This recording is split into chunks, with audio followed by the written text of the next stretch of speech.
अब आपको मैं इतिहास के पन्ने पलटवाता हूं और कुछ और तस्वीरें याद दिलाता हूं। वो तस्वीरें हैं बांग्लादेश की और तस्वीरें में आज नेपाल की। आप याद रखिएगा, अगस्त 2024 वो महीना, वो तारीख जब बांग्लादेश में तख्तापलट हुआ। तत्कालीन पीएम शेख हसीना को उसी तख्तापलट के बीच, हंगामे के बीच, आगजनी के बीच देश छोड़कर भागना पड़ा। ठीक वैसा ही आज नेपाल में केपी शर्मा ओली को विरोध प्रदर्शन के बाद इस्तीफा देना पड़ा और उनको सुरक्षित जगह पर पहुंचाया गया। और खबरें आ रही हैं कि बहुत जल्द केपी शर्मा ओली देश छोड़ सकते हैं। दोनों तस्वीरों में एक चीज समानता है कि वहां पर एनार्की हुई, विरोध प्रदर्शन हुआ, सरकार के खिलाफ प्रधानमंत्री को अपना पद छोड़ना पड़ा। वहां पर भी संसद भवन पर कब्जा किया। नेपाल में संसद भवन पर कब्जा करने की कोशिश की गई, आग लगाई। वहां पर भी लगातार आगजनी थी, यहां पर भी आगजनी है। ये दो तस्वीरें जरा देखिए आप। 5 अगस्त 2024 और 9 सितंबर 2025, लगभग 1 साल का अंतर है दोनों की टाइमलाइन में। दो अलग अलग देश हैं, लेकिन दो चीजें कॉमन है। पहला ये कि दोनों देश भारत के सीमावर्ती हैं और दूसरा है कि दोनों जगहों पर राजनीतिक अस्थिरता है। एक और तस्वीर दिखाता हूं मैं आपको। प्रदर्शनकारी कैसे संसद भवन में घुस करके तोड़फोड़ कर रहे हैं, उसकी तस्वीर जरा देखिए।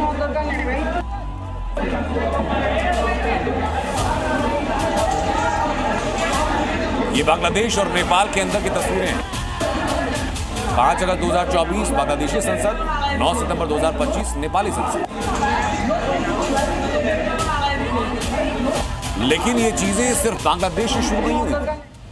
बांग्लादेश में अगस्त 2024 में जो हुआ, उसके ठीक पहले आप जाइए, 3 साल में भारत के 3 पड़ोसी देशों में तख्तापलट हो चुका है।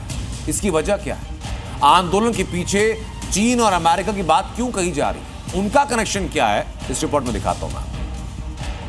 फिर बांग्लादेश और अब नेपाल।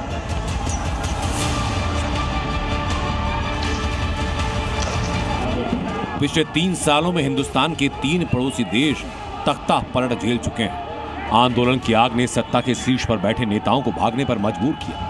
13 जुलाई 2022 श्रीलंका के राष्ट्रपति गोटबाया राजपक्षे को देश छोड़ना पड़ा।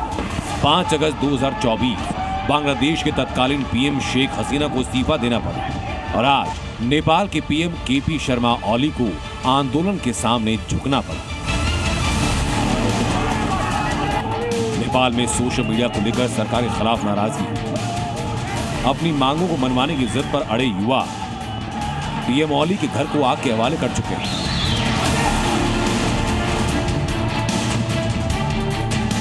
हालांकि पीएम ओली ने जेन जी आंदोलन के सामने हार मानते हुए इस्तीफा दिया, लेकिन गुस्सा शांत नहीं हुआ और इसका असर काठमांडू की सड़कों पर कहर के तौर पर साफ नजर आया। लेकिन नेपाल में जो हो रहा है, क्या वो वाकई सोशल मीडिया को लेकर है या मकसद कुछ और है? ये सवाल है। नेपाल में हुए विद्रोह को लेकर अलग अलग थ्योरी सामने है, जिसमें अमेरिका से लेकर चीन तक का नाम सामने है।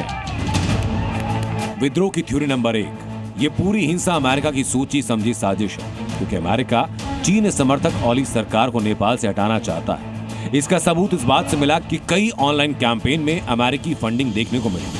हिंसा की वजह की दूसरी थ्योरी, सवाल चीन के साथ, और दावा यह कि हिंसा चीन ने कराई, जिससे कि उसके प्रभाव वाले नेपाल में अमेरिकी कंपनियों को बंद किया जा सके, क्योंकि चीन जानता है कि जितनी अशांति होगी, चीन पर नेपाल की निर्भरता उतना ज्यादा बढ़ेगी। इसके अलावा इस हिंसा के पीछे आंतरिक राजनीति भी वजह है, क्योंकि प्रदर्शन में जेन जी के अलावा राजशाही समर्थक भी शामिल हैं। पिछले साल अगस्त में भारत के एक और पड़ोसी देश बांग्लादेश में तख्तापलट हुआ था। प्रधानमंत्री शेख हसीना के खिलाफ भड़की हजारों की भीड़ ने पहले ढाका की सड़कों पर तोड़फोड़ की, आगजनी की। उसके बाद संसद में घुसकर जबरदस्त हंगामा किया। सिर्फ संसद नहीं, बौखलाई भीड़ ने बांग्लादेश के प्रधानमंत्री आवास पर भी हमला किया, खूब लूटपाट की। हालात इतने बिगड़े कि शेख हसीना को बांग्लादेश छोड़कर भागना पड़ा और आज तक वो वापस नहीं लौट पाए। बांग्लादेश से पहले श्रीलंका में भी आंदोलन के नाम पर हिंसा और आगजनी हो चुकी है।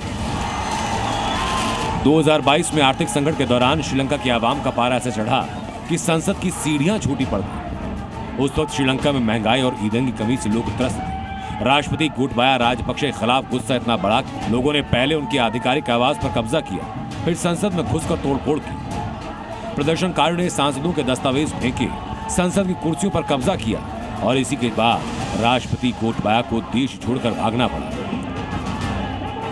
ये सिर्फ संयोग नहीं कि भारत के 3 पड़ोसी देश पिछले 3 साल में तख्तापलट के शिकार हो चुके हैं। इस बात से कोई इनकार नहीं कि इन तीनों देशों के आंदोलन की आग में अमेरिका और चीन ने तेल डालने का काम किया ताकि इन देशों में अस्थिरता बढ़े और चीन अमेरिका जैसे देशों पर निर्भरता भी। जी न्यूज़।